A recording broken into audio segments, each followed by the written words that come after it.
Have you ever walked into a place you've known for years and instantly felt like it was wrong? Not broken, not dangerous, just wrong. That happened to me in aisle 14. If you've ever worked nights, you'll understand why this still bothers me. The boxes weren't mine, the labels didn't exist, and the lights, they followed me. I've walked these aisles hundreds of nights. I know every box, every label. Nothing should look like this. Then I noticed the labels, numbers that shouldn't exist. My scanner buzzed like it was alive, and that's when I realized this aisle wasn't just wrong. It was changing. I should have turned back.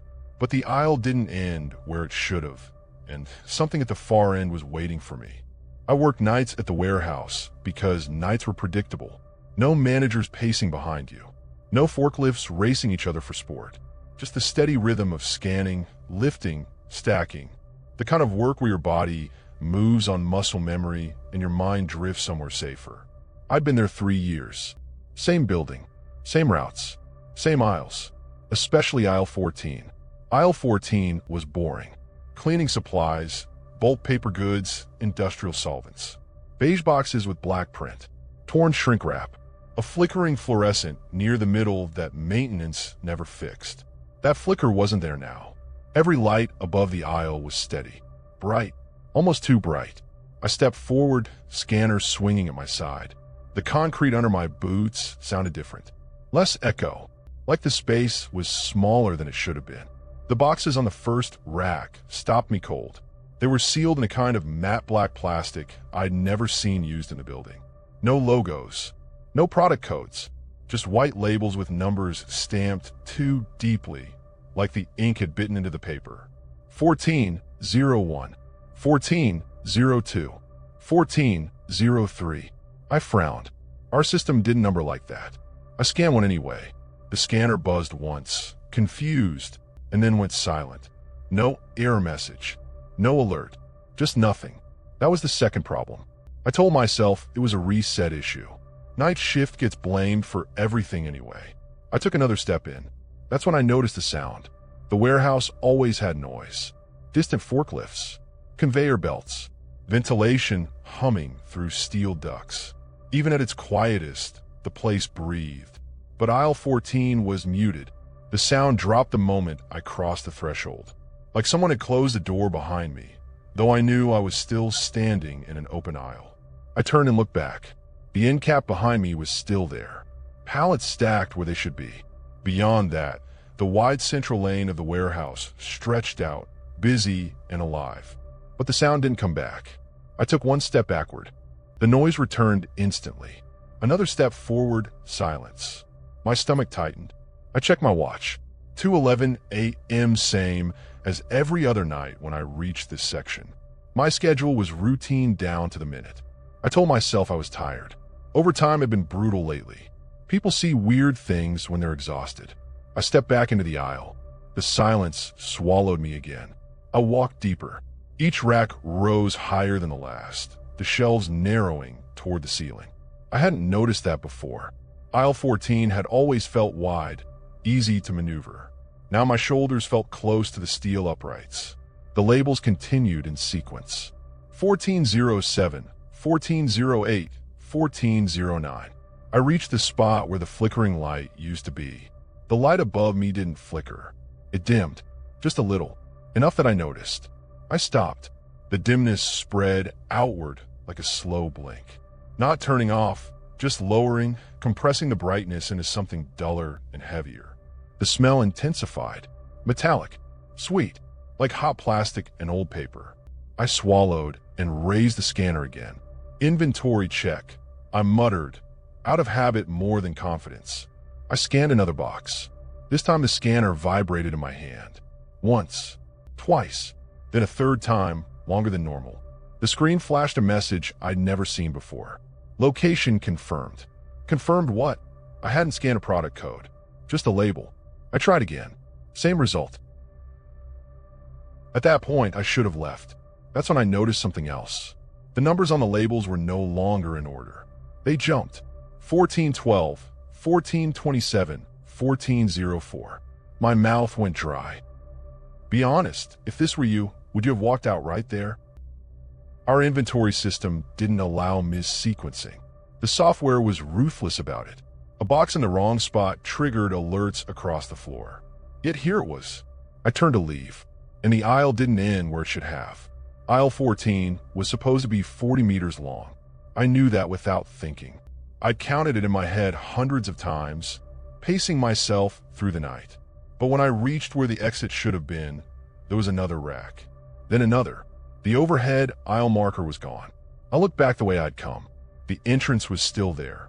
Same end cap, same pallets, but it felt farther away now. I took a step toward it. The lights dimmed again. Not all at once, just above me. Following me. I stopped. The lights stopped dimming. I stood very still, heart hammering in my chest, listening to my own breathing echo faintly off the shelves. Warehouses get reconfigured all the time. That's what I told myself. Then, but no one reconfigures silence. I told myself not to panic. Warehouses get reconfigured. Temporary storage. Special projects. Someone forgot to log it.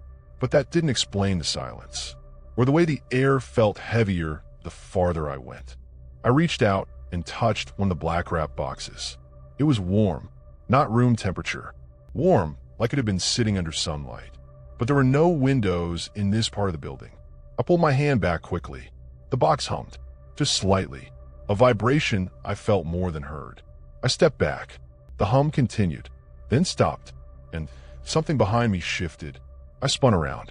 The aisle behind me looked longer than before. Not wider, not taller, longer.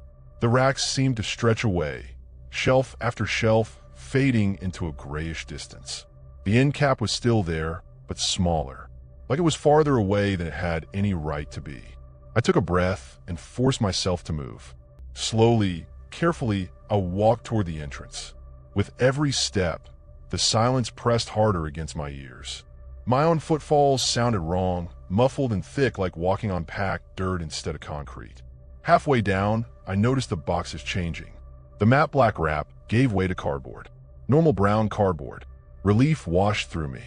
That's when I stopped feeling like I was in the wrong place and started feeling like I was in the right one. Then I saw the labels. They weren't inventory codes. They were dates. 0318, 0622, 1104. I stopped and stared. Those weren't shipping dates. They were too spread out, too inconsistent.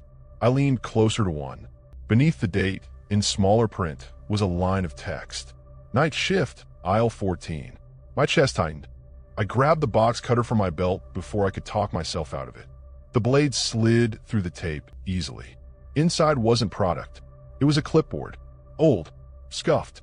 The kind supervisors used to carry before tablets replaced them. Clipped to it was a single sheet of paper. A checklist. Most of the boxes were checked off. At the bottom, in handwriting I recognized as my own, was a note. Aisle feels different tonight. I dropped the clipboard like it had burned me. That note was from last year. I remembered writing it. A night when the lights flickered more than usual. When I joked with a coworker about the place feeling off. I backed away from the box. My breath came faster. I didn't notice the lights dimming again until the aisle ahead of me darkened. I ran. Not sprinting, my legs felt too heavy for that, but fast enough that my boots slapped loud against the floor. The end cap grew closer, then didn't. The distance stretched.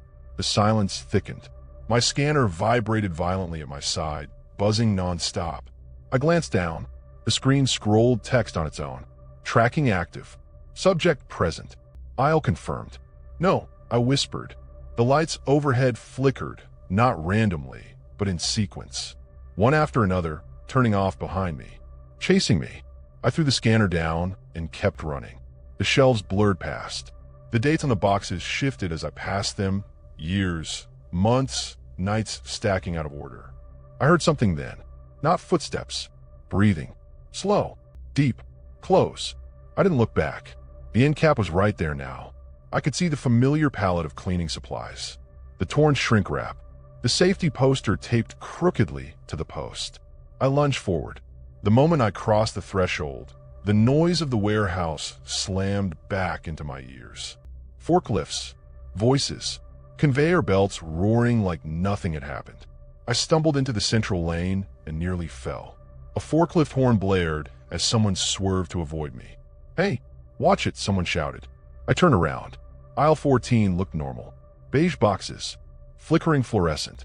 Same dull, boring setup I'd known for years. My scanner lay just inside the aisle entrance, dark and lifeless. I didn't go back for it. I told my supervisor I felt sick and went home early. He didn't argue. He barely looked at me. That should have bothered me more than it did. I didn't sleep that day. Every time I closed my eyes, I saw the black wrap boxes, the dates, my own handwriting staring back at me from inside a sealed carton. That night I called in. The night after that, too. On the third night, my supervisor called me. "You okay?" he asked. "Yeah, I lied. Just need another day." There was a pause on the line. Then he said, carefully, "We don't have you scheduled anymore." My stomach dropped. "What?" "Budget cuts," he said quickly. Too quickly. They let a few people go. I opened my mouth to argue. He added, "Listen, don't come back in." "Okay." The way he said it made my skin crawl. "What?" I asked. Aisle 14's been reassigned. The call ended before I could ask anything else. Weeks passed. I found another job. Day shift. Smaller building. Windows. I tried to forget. It almost worked. Then I went to the store one evening and ran into Mark, one of the guys from my old crew. He looked tired, thinner. "Hey," I said, "how's the warehouse?" He hesitated. "Different," he said finally. We stood there awkwardly between the shelves of canned food. "Do they still have aisle 14? I asked, trying to sound casual. Mark's eyes flicked around the store. "Yeah," he said. "Sort of." My heart started pounding. "What do you mean?" "They blocked it off last month," he said. "Put up temporary barriers. Said it was for inventory overflow." "That doesn't make sense," I said. "They've got empty space in." "I know," he cut in. He lowered his voice. "They don't send new people down there anymore. Only folks who've been around a while." A chill ran through me. "What?" Mark swallowed. "Because it doesn't stay the same," he said. That night, I dreamed of the aisle. I stood at the entrance, watching the lights dim one by one, the silence creeping closer, the boxes humming softly like they were waiting. In the dream, I didn't run.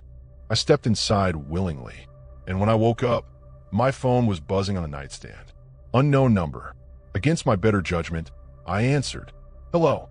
There was no greeting, just the familiar hum of a scanner powering on. Then a voice, flat, emotionless. "Location confirmed." The line went dead. I sat there in the dark, heart racing, listening to the quiet hum of my apartment. I told myself it was a prank, a coincidence. But the next morning, when I checked my email, there was a message from my old company. No subject line, just a single sentence in the body. "Inventory discrepancies detected in aisle 14. Your presence is requested." That's when I realized it wasn't done with me. I didn't reply. I deleted the email. I blocked the number. I moved apartments 2 months later. But sometimes when I'm in a store late at night or walking down a long hallway with the lights buzzing overhead, I get that same feeling. Like the space around me is slightly wrong. Like if I keep walking, the sound will drop out. And the aisle won't end where it's supposed to. Because warehouses don't just store products. They store patterns, routines, people. And once an aisle learns you, it doesn't forget. If this reminded you of a place you used to work, or a night you never quite forgot, share it with someone who would understand.